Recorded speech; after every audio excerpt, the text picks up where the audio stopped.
Welcome back, everyone. Tonight, let's speak with Senator Orji Uzor Kalu, senator representing Abia North and is also former governor of Abia State, as we analyze Nigeria's political and economic landscape, in addition to other matters arising.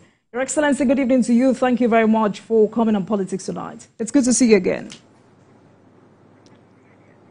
Thank you so much. Nice to be happy new month. Happy new month to you too. You know, the last time we had a conversation was days ahead of the 2023 election. A very robust conversation about the chances of your party, the APC, and former President Olusegun Obasanjo's third-term bid. It was quite an expose. Now, one other thing that happened was your quest to become Senate President, and later you opted out. Are you satisfied with the current leadership of the Senate, headed by Senator Godswill Akpabio? Well, we're in the Senate. We're doing our work, and there's no division in the Senate. That is what is most important. And everybody is trying their best to make sure that we support Nigerian people coming out of economic problems. So that is more important to me than hunger. So we're just there doing the job, doing it very well. You know, I asked the question because recently the National Assembly, the Senate passed a vote of confidence on the leadership of the Senate. And Nigerians are wondering who is not happy with the leadership of the Senate. But, you know, currently the highest ranking Southeast politician is the Deputy Speaker of the House of Reps, Benjamin Kalu. Some believe then that the Southeast should have emerged Senate President. What do you think? Well, the dynamics have made it that Southeast is not Senate President. We're in democracy. It's a continuous work in progress. So we are not, we are very grateful to the nation for even them giving us something. In the few years ago, we have nothing about this. So we are very grateful that we even had something. So it's a work in progress, as usual. We are working hard, and it's work in progress. So have you ever thought that perhaps the Southeast was cheated in that regard? Well, I'm not somebody to complain. I told you that it's a work in progress. We are working very hard to make sure we belong to where other Nigerians are. And whether we are cheated or not, the job is work in progress, always. So when it's work in progress, we're doing the job. We have been before without anything. We have been before where we had no service chief, we have no deputy speaker, we have nothing. So it's a work in progress. We are very satisfied because at anywhere you find yourself, you give thanks to God, and that is the most important thing. So the important thing is to continue, be alive, be in good health, and work further. If you are not getting to your destination, you will get to your destination one day. So getting to your destination, or South is getting to where they want to be, it's a question of time. One thing that don't happen today might happen tomorrow. Okay. All right. In that regard, Senator, let's talk about the relationship between the executive and the legislative arm of government. How are the lawmakers assisting the executive to deliver democracy dividends to Nigerians? How will you describe the relationship between the legislature and the executive arm of government in this administration? Well, there is no bad blood relationship between the executive and the legislative. We have a very good relationship with them, and the relationship is not the best, I can say, but it's the one that we can put on table to make sure that we fast track most of the bills that will bring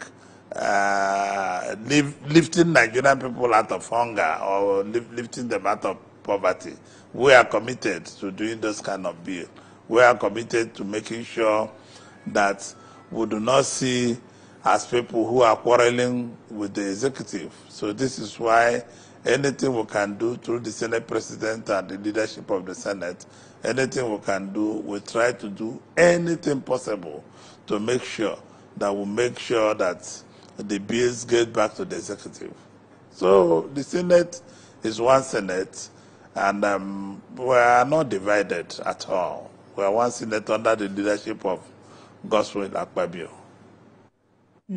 Let's stay on this because when the 10th Senate was inaugurated, one of the key items on the agenda was smooth legislative-executive relationship to foster democracy. How well will you say this has been pursued? Is it too early for Nigerians to say the 10th Assembly is rubber-stamped?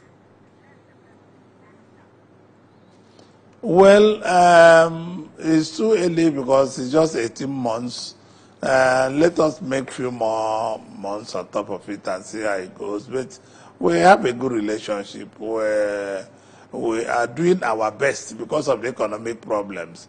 Even in areas we can disagree with the executive, we try not to bring a lot of quarrel. We try to make sure we patch the bucket so it will not leak water for Nigerian people to be blamed that what they required to change the economy or to change anything is not properly in shape.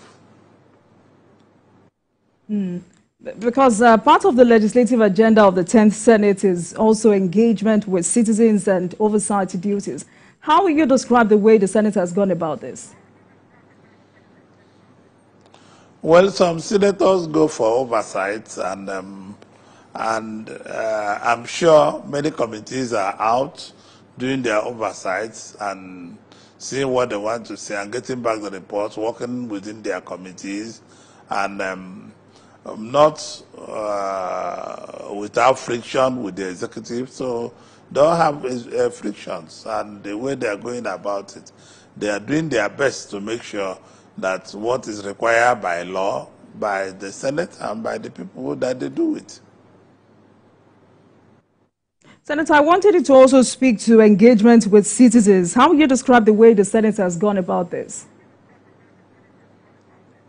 Our engagement with the citizens, we are engaging them, honestly. On my part, on any senator's part, we engage our constituencies, we ask them what they want us to focus on, and they tell us. So the engagement is very cordial on my own part in my constituency, which is Abia North Senatorial District. We rely much on what they do for us, and they also rely on what we do for them. So the citizens have been very, very, very, very supportive in what we are doing in the Senate. You know, I asked that question because the 10th Assembly, especially the House of Reps, is very particular about open parliament, which, according to Rep members who have been on this program, encourages transparency, participation, and accountability throughout the legislative process. How bothered are you that despite these efforts, the National Assembly is seen by many as a corrupt and frivolous institution? Why do you think Nigerians have this perception? Well, I don't know where the Nigerians get their impression from, because in the Senate where I work, there's nothing like that. I have never seen any, possibly because my contact with people, I don't think that Nigerian people have a good, the impression they have about the National Assembly is not what happens there in what I have seen, unless there's something they are doing behind me or behind any other person. When you say it's not what happens there, Senator, what do you mean when you say it's not what happens there? It's just what you speak to me about. I say what impression Nigerian people are having is not what happened in the National Assembly. There are more serious work to be done there. There was a day I brought a journalist like you in the National Assembly. I kept him there for 2-3 days, and he walked around with me for that week. He said, "Oh, I never know you guys are this busy." I said, "This is what we see every day. You can't believe this is a fourth long occasion I'm entering today, and this is going to be the shortest Since today, I have been in Hilton, where I went for the House of Representatives job, constitutional amendment. I came back to enter into a meeting with the Senate President, which just finished about some minutes past 6. And I went to my office, had some little meeting. I'm back here at home. Look at, so you can see that it's not an easy life to live, Jumoke. I mean, when you say you do not know, I'm sure Nigerians are surprised, because as a two-term senator, I'm sure you would not blame Nigerians for not trusting you and your colleague senator, especially when some senators, rep members, have also accused their leaders of budget padding, siphoning funds meant for constituency projects. And to crown it all, Nigerians also believe that former President Buhari's huge party debt profile was enabled by the 9th Assembly, which you were a part of.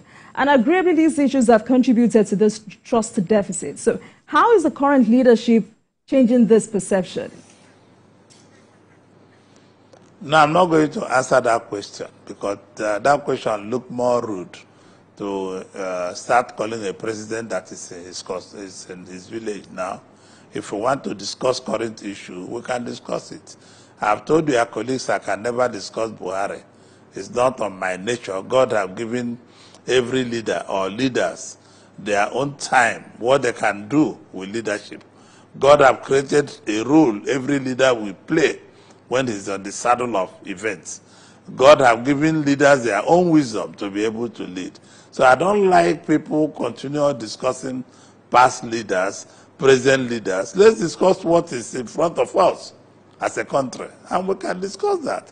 Allow Buhari to rest. Senator, this is not a Buhari conversation. This is not a Buhari conversation. It's about the perception Nigerians have about the Senate. And I just asked, how is the Senate leadership or the leadership of the 10th Assembly changing that perception or that narrative?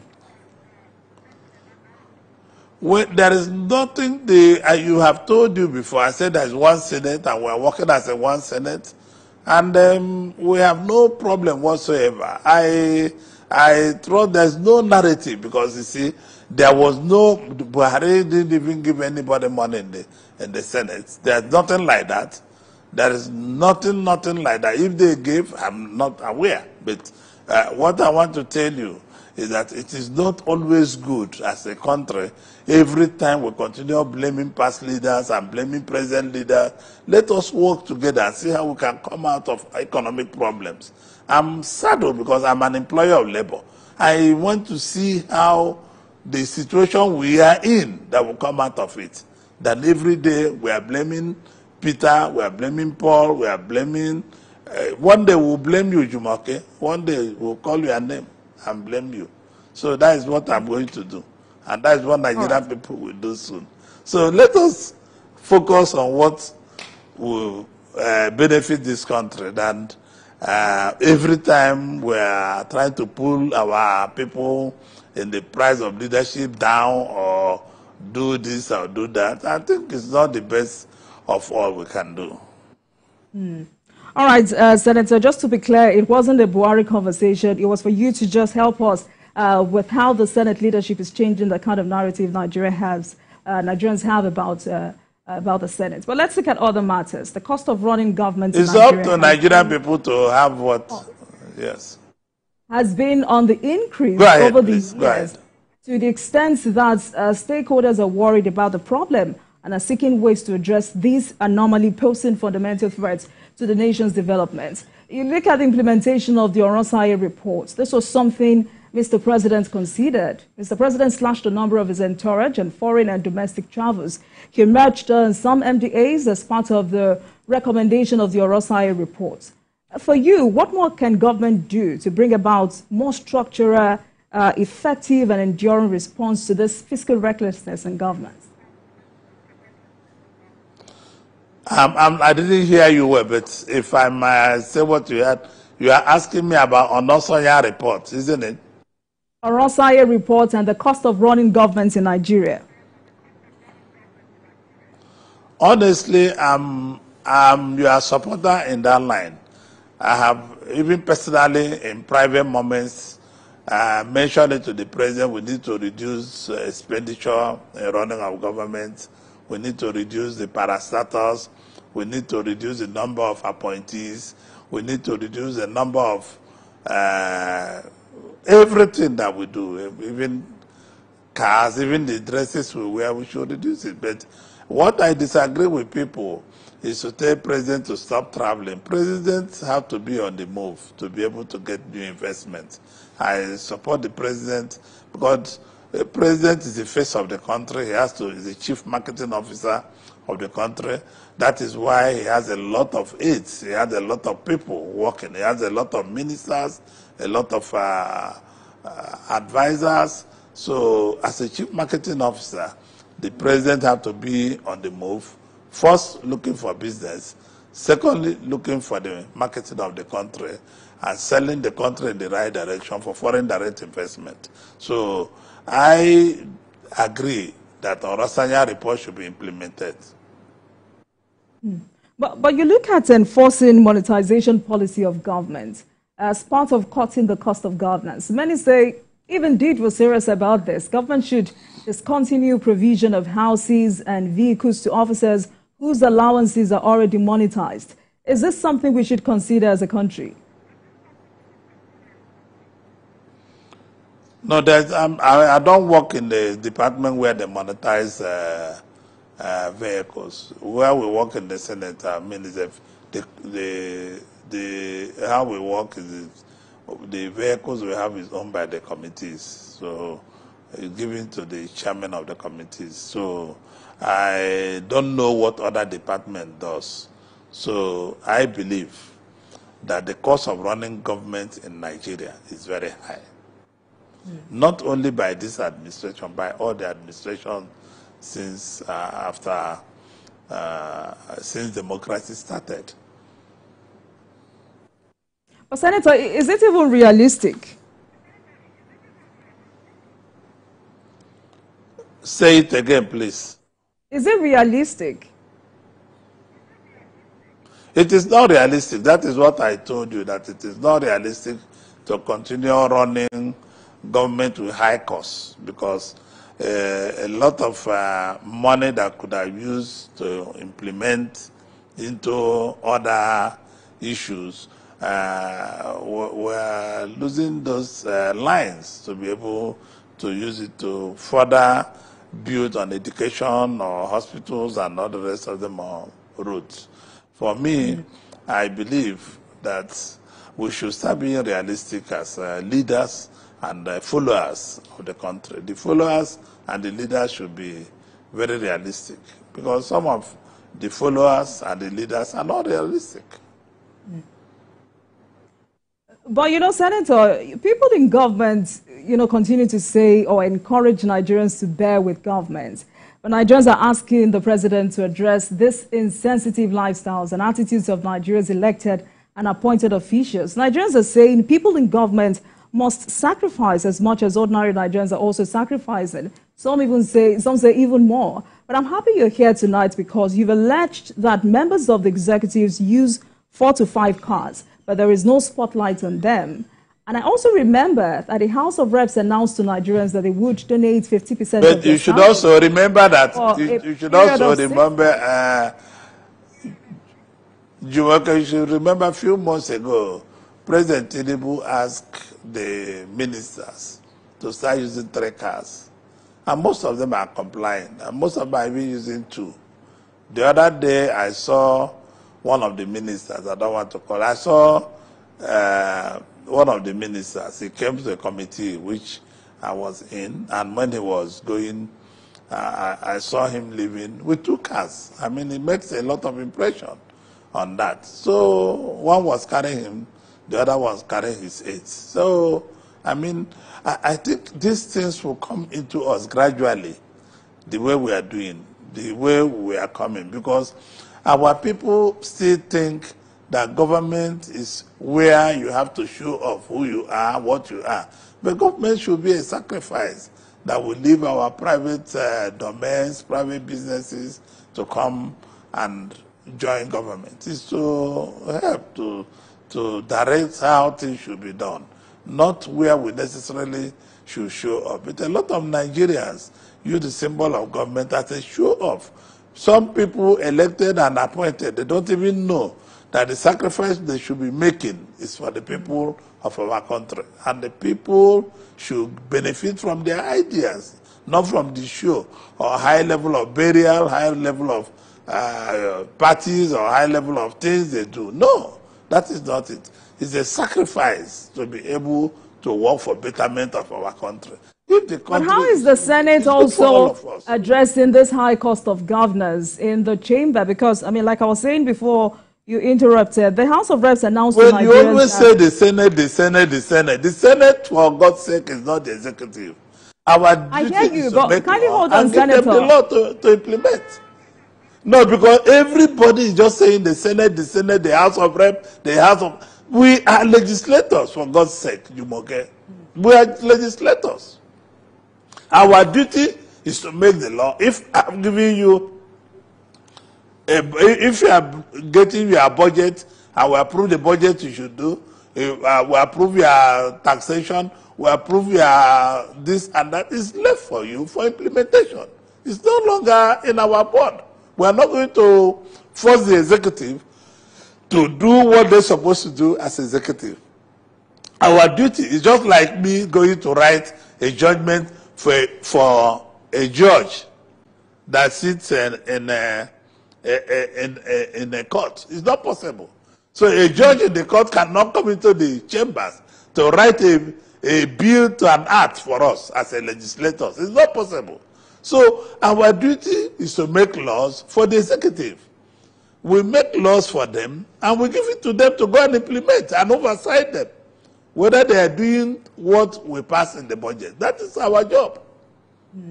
But Nigerian people think that the legislators will do everything. The legislators will pull down the building and rebuild it in one day. It's not possible, for God's sake. This is where we are. Senator, I was going somewhere before you jumped in, but let's look at this angle. Do we really need a bicameral legislature, or we must begin to look at the implementation of a part-time legislature at both federal and state levels, as you've suggested? Honestly, I've said so many times. You know, I have said that, Jumoke. I don't know whether it's your show or Babajide's show. I've said that for me, if you allow me to say, we should have a single legislator group. We don't even need to have two houses. It's either we modify the Senate or we modify the House of Rep and continue with our presidential system, or we are going parliamentary or anything. So these are options, because people are thinking. I have some people in the Senate today who thinks, I have 2 or 3 people who have told me, oh, if they have known, they will not leave their business to come here and be carrying bad names. I say, oh, this is what we are used to it. So you welcome, you sit down. Because some of them thinks that even if they make the sacrifice to leave their business to come or leave their professional body to come, they are thinking at least they will, but they say every day they go home, the constituent will not allow them to rest. They will, people that their children in the hospital, people their children did not go to school, people of all kinds of complaints, they'll come to we are the nearest to the people that elected us. You see it. So for me, I think that we should have a bicameral legislation. So it will help the country. It's going to save the country. Like South Africa, they have one parliament. Ghana have one parliament, and they are practicing presidential system. We can. These are things we need to sit down and talk about. We should forget our ego. We should forget who we are. We should forget what we are thinking about. It is just like the people talking 1 term 6 years. It's not a bad idea, because the money we use in doing 2nd term is killing. Go and look at the budget, and because of this 2nd term, people are fighting to kill. People are fighting to die. So if we can say from now, all those that win election in 2027, they will say only 6 year 1 term. They go. From 2027, we'll make the law now and get it ready for 2027. the governors and the presidents will do one term 6 years, and they will go. But in no legislature is a continuous exercise. As long as the older you are in the parliament, the better for the constituency. All right. Senator, let's take a break, and when we come back, we'll look at other matters. Please stay with us, everyone.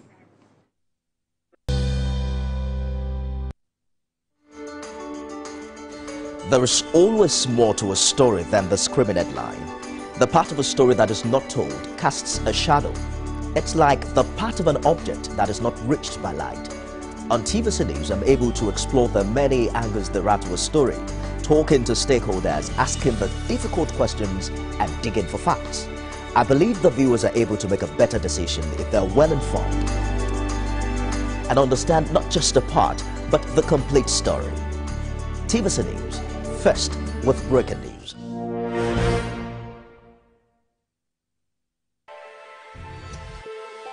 Every weekday on Business Nigeria, we uncover the secrets of the financial world. We analyze the stock market, shares, bonds, and the thrilling world of cryptocurrency. Facts matter. Our team dives deep to separate fact from popular opinion. We simplify complex government policies as it impacts your everyday life, helping you navigate the ever-changing financial landscape.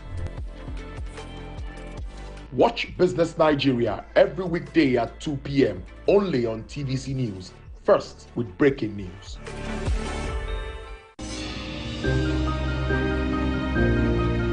Sometimes it's the story that calls. At other times, the people just want to be heard. School, I need students, but I need teachers. Can't continue like this. Their voices re-echoing through time itself. We haven't done anything. If the tide is high, everybody run for safety. Their tears leave a sweet sour taste for all their demands. A familiar call beckoning for change. In our world, no one expects a disaster to happen.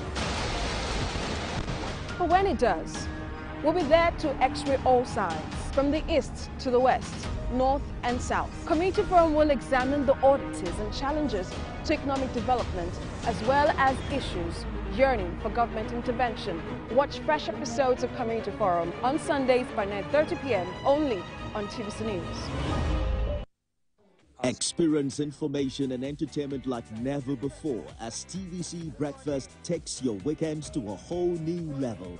Introducing TVC Breakfast Weekend Edition, your ultimate source of thrilling sports updates, insightful political analysis, and captivating entertainment news. Stay in the know with what's trending, catch up with the latest in sports, and immerse yourself in the latest buzz from the world of music and movies. Your weekends are no longer just days off, but moments packed with knowledge, excitement, and enjoyment. TVC Breakfast Weekend Edition, only on TVC News. Welcome back to Politics Tonight, everyone. Thank you very much for staying with us. Senator Orji Uzor Kalu, Senator Abia North and former governor of Abia State is my guest tonight as we analyze Nigeria's political and economic landscape. Senator, thank you very much for staying with us on the program. Now let's talk about Simon Ekpa's arrest and the implication on Southeast security. Because in the same breath, the call for the release of Nnamdi Kanu has now intensified. First, what's your take and how do you think his release will impact on the Southeast and Nigeria at large?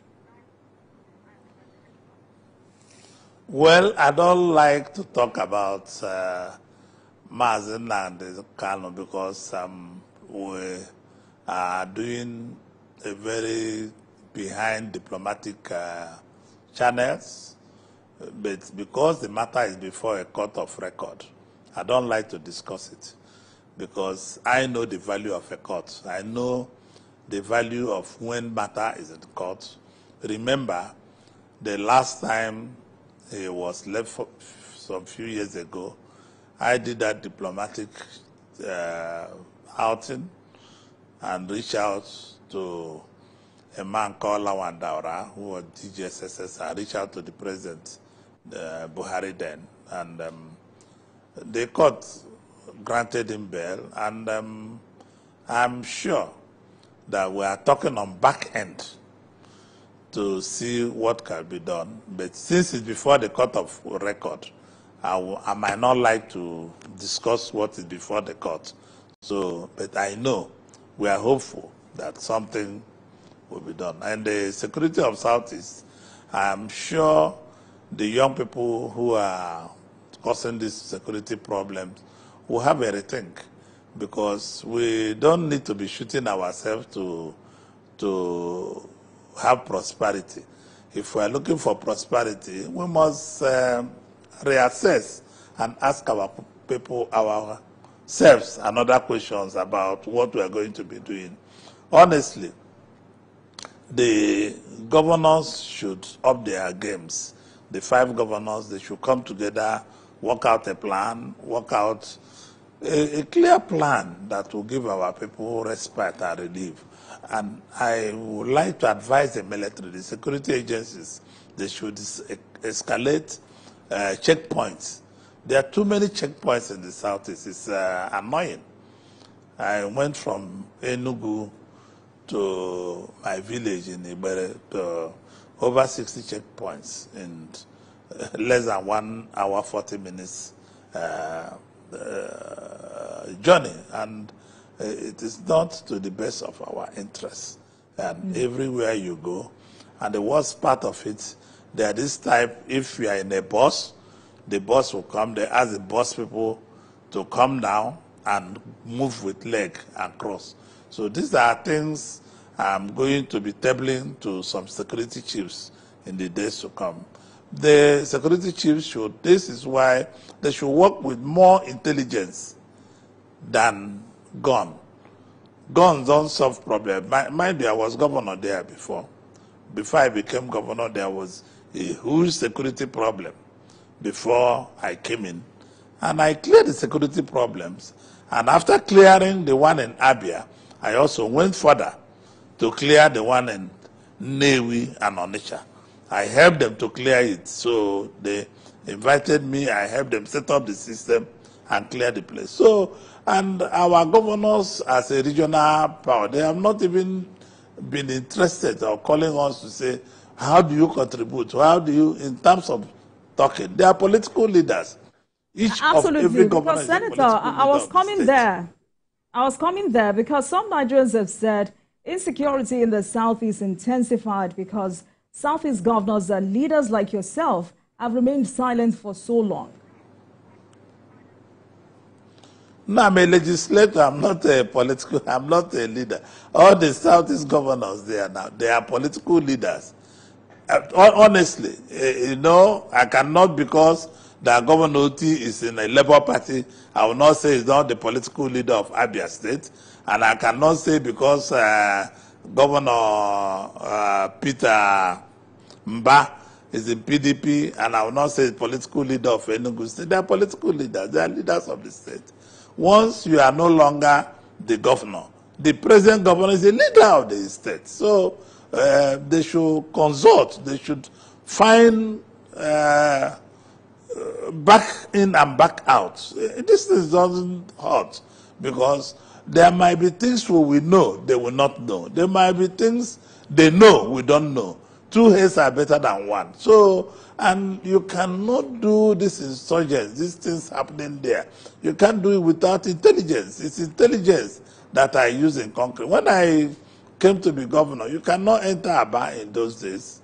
There was a big problem with Ibu Alahaji, what they call Ibu Alahaji. But I came in, people hijacking the buses on the road and all the rest of it. But I cleared all those things. After clearing, the governor of Anambra invited me. I had a series of meetings with him. He was not shy about it. And I was able to clear Onitsha and clear Newi and clear some of those places, because they are my in-laws. My wife is from Anambra State, so as you know. So it is a thing, a joint thing that people should do, because it's not just being shy about it. People should not be shy about security. We need to fight for security. Because when I established Bakassi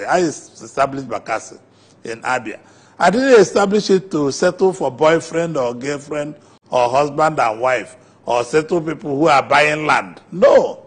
I certainly to clear out the criminals, because the duty of a government that cannot protect their people and their properties, and the people might go to be questioned whether they are government at any level. The first duty of a government is to protect life and property. So that is it. So every government, whether it's federal or state, they should take the issue of life and properties of Nigerians very serious. All right, Senator, Simon Ekpa's arrest, is this capable of bringing peace to the region? And do you think he should be tried in Nigeria? What? Say it again, please. Simon Ekpa's arrest, is this capable of bringing peace to the southeast region?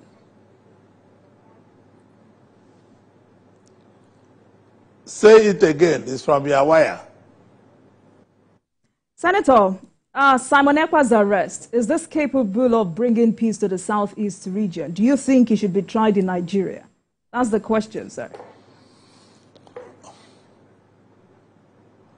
Oh, if who should be tried in Nigeria?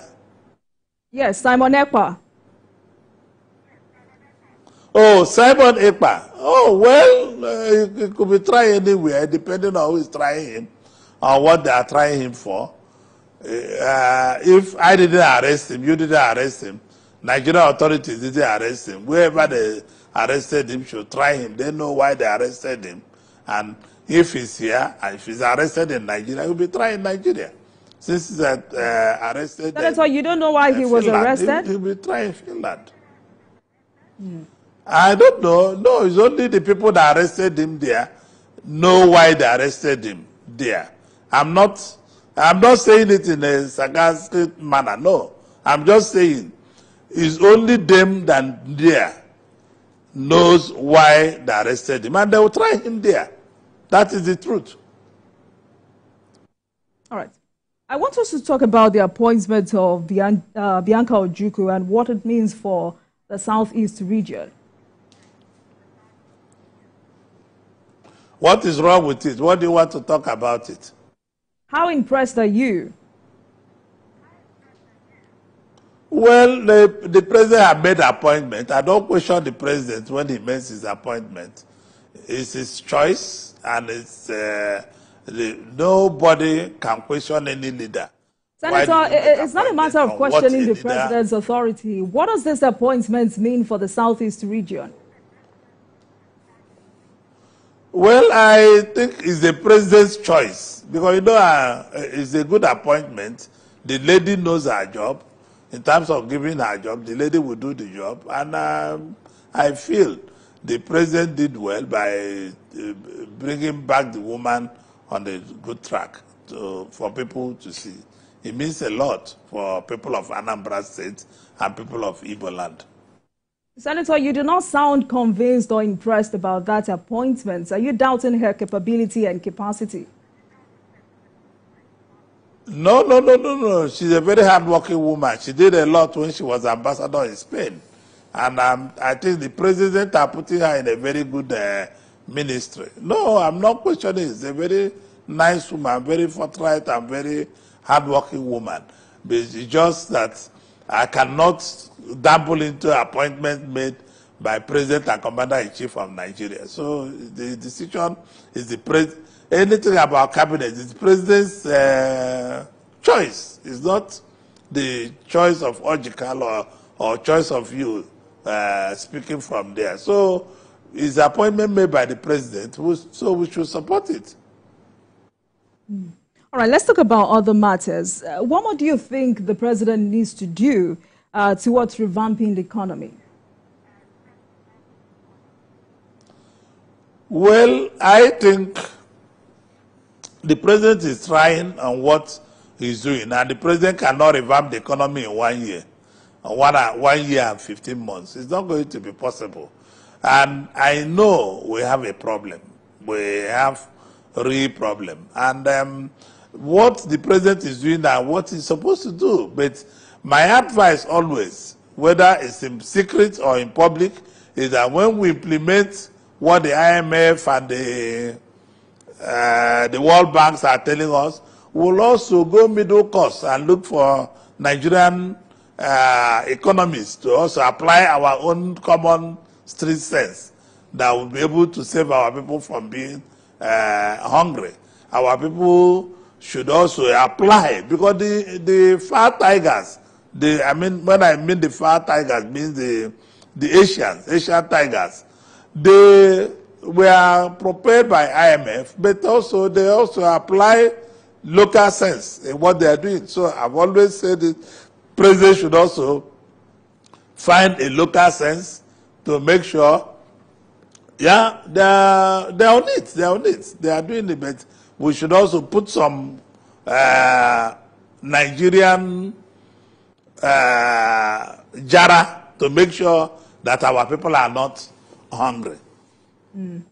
Senator, let's stay on this because, you know, economists say the task of putting Nigeria on the path to economic prosperity is enormous and requires transformational and drastic changes. The president has highlighted his economic reforms, going by his decision to remove fuel subsidy and reform the foreign exchange system. And for him, these actions were necessary to reverse the decades of economic mismanagement. And I'm asking this particular question because I remember when President Buhari was in power, he was criticized for not floating the currency and not removing fuel subsidy. If there was an outcry about non-implementation of these policies during the Buhari era, today there is also an outcry over the implementation of the same policies. How do you react to this? One, does it mean Nigerians are highly resistant to change? Are we really ready for the kinds of development we're yearning for? If I tell you what I want to tell you, you might be shocked. Nothing will make our foreign exchange or economy to improve only when people bring out the dollars they keep at their homes. Because you can't dump dollars. People are leaving the bank, leaving the banking system. You cannot trade with two currencies in the country and you want the economy to be well. You cannot be trading dollar and naira on the street of Nigeria. You see civil servants, they are asking for dollar. You see politicians, they are asking for dollar. You see market woman, she's asking for dollar. Unless you stop the dollarization of our economy, nobody, if you allow me, nobody should accept dollar on the street of Nigeria. It become a big offense. I don't want to say capital offense. In the Catholic Church, we don't support capital offense. I could have said it would be a capital offense not to see anybody with dollar. If you go to, I went to UAE in 1989, as long as that. That was first time I went to Dubai. We was Sharjah. The dirham is still 3 point something to a dollar. And it's the same thing today. Because there's nobody in UAE that will accept dollar from you. If you go to Singapore, nobody takes dollar from you. If you go to UK, nobody takes dollar from you. It's only in Nigeria that you can, even that somebody, even my grandmother will tell me, oh, I don't prefer naira, give me dollar. Senator, so, allow me to jump in here. To build an economy? I do apologize. Allow me to jump in here because of time. And this is still about policies and reforms. The most recent is the tax reform bills. Despite several briefings by the Presidential Committee, why is there No, you must listen to the dollar. You can confirm me or not. No, let me, go ahead. Why is there so much pushback from some northern stakeholders? And where do you stand, Senator? So you can juxtapose both situations. No. You cannot, don't be, Jumoke, don't worry. You know, where I stand is where I stand. Let me tell you, the bills were not, they are very good bills, but they are not communicated to the people. But I think my advice now, I'm sure the Senate President will have the exhaustive meeting. My advice and other senators advise that we should pause legislative process on that bill to come back to discuss with our colleagues from the north and the south. It's not only the northerners. Many people are opposed to the bill because they didn't explain to them. They didn't market the bill. They didn't explain to them. But I have gone through the bill. If there's anything that is not good in the bill, we will remove it. It's unconstitutional. Anything that's unconstitutional, anything that violates by sharing, we can discuss it. There's nothing that cannot be discussed. So do you think the bill is perfect? Senator, having read the bill, do you think it's a perfect bill? The bill is, nothing is perfect, but it's progressive.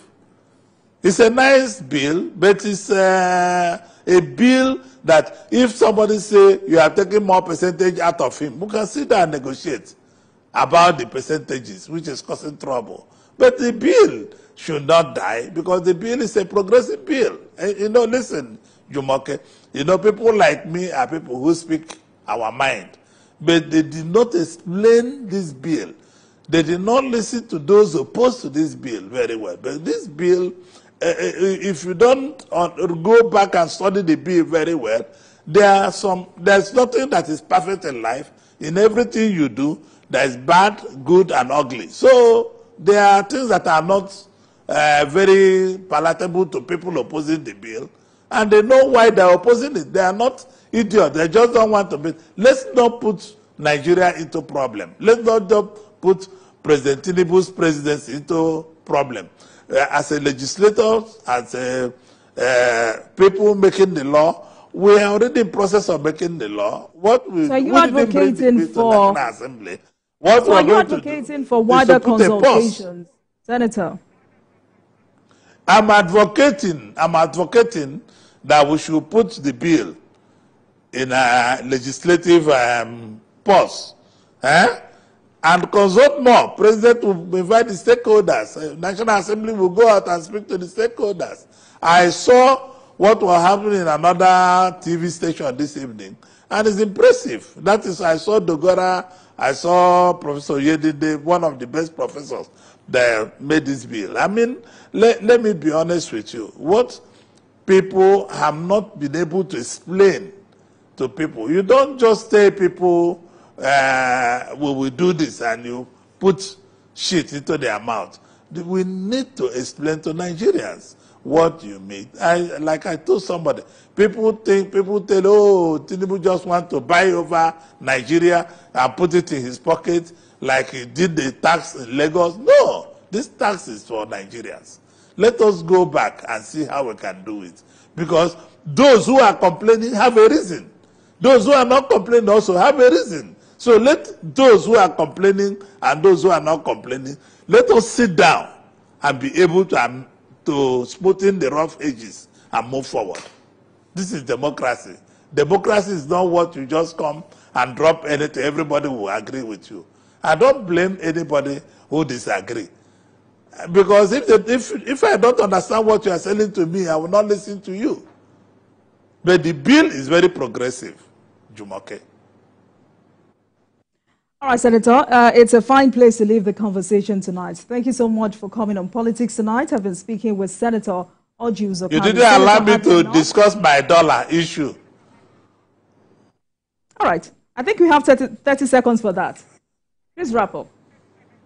You didn't allow me to, because you cannot be trading dollars on the street of Nigeria. You want the economy to... Senator, you have 30 seconds for that. Please go ahead. And stop people. No, we have to stop people trading dollars on the street of Nigeria. People taking bribes in the night or afternoon or days with dollars. And if you don't stop dollar will kill us. If we don't kill dollar will kill us.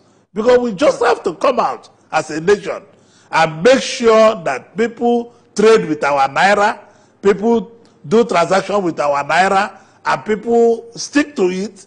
And if you want to change dollar, you go to authorized dealers.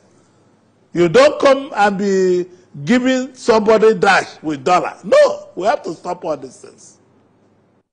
All right. Thank you so much, Senator. Senator representing Abia North and former governor of Abia State, Senator Orji Uzor Kalu. Thank you so much for your time on Politics Tonight. Thank you. And I look forward to more conversations with you. Thank you so much. Thank you, Jumoke. You must pay for my Christmas if I will look for conversation with me. All right, Senator. All right. And thank you so much for watching, everyone. That marks the end of today's episode of Politics Tonight. But you can watch the repeat broadcast of this episode at midnight. Get in touch with us on our social media handles, Facebook, Instagram, and X at TVC News NG and at Olajumoke using the hashtag Politics Tonight. We're also on YouTube at youtube.com/TVC News Nigeria. I am Olajumoke Olatunji. Bye for now.